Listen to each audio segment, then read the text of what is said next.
Hello my friends, welcome back to the channel. Prepare thine wallets for Invictus Week has been announced yet again, happening in 13 days. That puts it on the 19th. And the reason why this is a very, very important time in Star Citizen is that the majority of the funding, but in recent years, if you take a look at the monthly funding visualized chart over here, the orange part here is May. And this is where, as you can see, the month of May since 2020 has been critical to the funding of Star Citizen. This year promises to be massive. Look where we are right now in 2022. I wouldn't be surprised if we get close to 50 million, depending on what they release, because there is apparently up to 3 unannounced ships. And we may be seeing them, we may not be seeing them. We know at least one of them is going to be the the Drake Mule. I was going to say Mole. The Mule in column B. I suspect it's the middle one over there because we've got everything else from this picture so far except column D. Oh, before I go any further, a quick welcome to Techno Cult, to my Patreon. Thank you very much, Techno Cult. Welcome. It is a pleasure having you join us. And special shout out also to Drifter, spelled with a 1, who made a sizable donation through the forums. Thank you, sir. That is much appreciated. So, on to the concepts over here.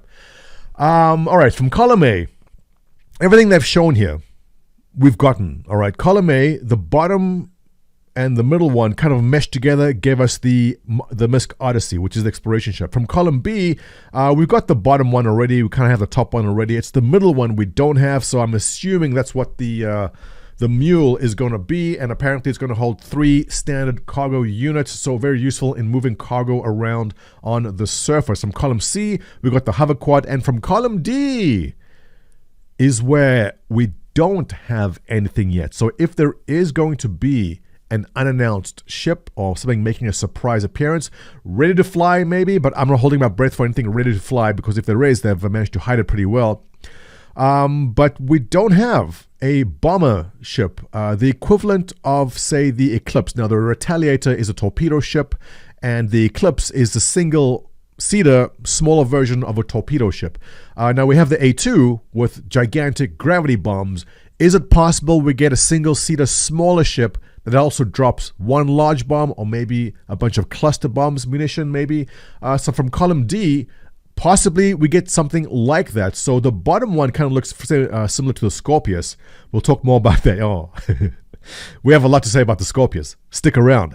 So the Scorpius looks very similar to what the bottom thing in the D is, but it looks like a single wing. Possibly using a hull similar to Scorpius to drop a bomb, maybe. So if there is something unannounced, odds leaning towards it being something from column D, very likely a bomber ship. We will see very soon. And like this chart says here in the past, this is big sales. This is where big sales happen. So releasing new concept ships or something ready to fly, hopefully, will go a long way in bringing this funding to 50 million, I believe. And this is setting 2022 to be a record year, over $100 million. Is what I think we will be at. So without further ado, let's watch this. This is cool. Let's go to full screen here. Can we do that? Yeah, let's do that, because I want to talk a bit about this. Squadron 999, the 999th Test Squadron. Okay, this is from last year's video. Those F8s are hot. That was, yeah, don't worry about what in the... Alright, top right hand corner, a couple of you have said, hey, what is that? That is a repair drone, very likely. It is not a new secret ship. This is old footage. This is from last year, I believe. That was very cool. Blew everyone away. Awesome. And so it's obviously happening. Oh, good stuff. Good thing I stopped right there. So the event is obviously happening on Arisen, which has me concerned because this place runs like a slideshow on my PC. And having all the ships and everyone at this location on top of how graphically intensive it is, I'm concerned that I'm going to be getting 5 frames a second on this. So I'm curious to know what they've done to potentially optimize this. I know they've moved some things around. There's going to be a couple of events happening. There's a FPS event happening where you're shooting 9-tails, guys. There's things happening during this Invictus which is going to be pretty damn cool. But I'm so concerned about the frame rates and what's going to happen there, so we'll find out soon enough. But this clip here with the Scorpius flying towards Cloud City on Bespin, by the way, obviously, you know where the inspiration of this comes from, right? Chris Roberts, huge Star Wars fan, obviously said, I want to make this, and then raised $400 million so he can just make that scene over there. Totally worth it, right? So, good stop there. This is the Scorpius. Everyone's excited for the ship, but I warned you guys. I'll keep playing in a second. I warned you guys after the Ion nerf. I said the next ship they introduce is going to come in pre-nerfed. So get ready to be angry. I'll explain more. Let's just finish watching this. So angry. Beautiful. Invictus launch week. Oh, wait. There was something else. Right there. So what is that? What is that in the background there? So we have an F8 Lightning in the front. Now, I thought for a second that was the Nautilus mine layer in the background, but as you actually look more carefully, you'll note that that piece sticking up is not part of the Nautilus.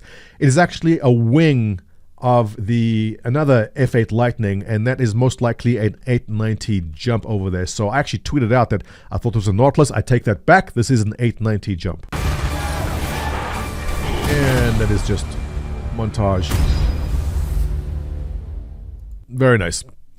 All right, so definitely very exciting, and we're definitely looking at the potential for at least one new unannounced and maybe more ships, not counting the Drake Mule, but also check out what they've done over here with the Drake interplanetary column. Obviously, something Drake is coming along our way. I don't believe they'll make such a big stink and make it stand out so much just because there is a ground vehicle coming. So I believe, I'm going to theorycraft that there's something more Drake coming along during this event that's going to be the big moneymaker. And I guess we wait just 13 more days to find out about that. All right, so let's finish talking about that and let's move on to something to make you very angry if you are a Scorpius owner. So, look, everyone wants to fly the X-Wing. I know the first thing I'm going to do is go do the river run with my friends in our X-Wings and relive some Star Wars fantasies through there. But let me ask you guys a question here. Now, let's get angry ahead of time so when this comes out, we can just be less angry about it. Now, these are both considered small, heavy fighters. The one on the left, obviously the Scorpius, the wings will fold back. So it will have a smaller footprint when folded back. But obviously it has a massive profile. Now, if you have to fight one of these ships, which one would you want to fight? I don't want to fight the one that has a bigger target on it, the bigger profile. And that is the Scorpius. Now, the issue is this. The Scorpius, much like the Hurricane, all right, the turret cannot be controlled by the pilot.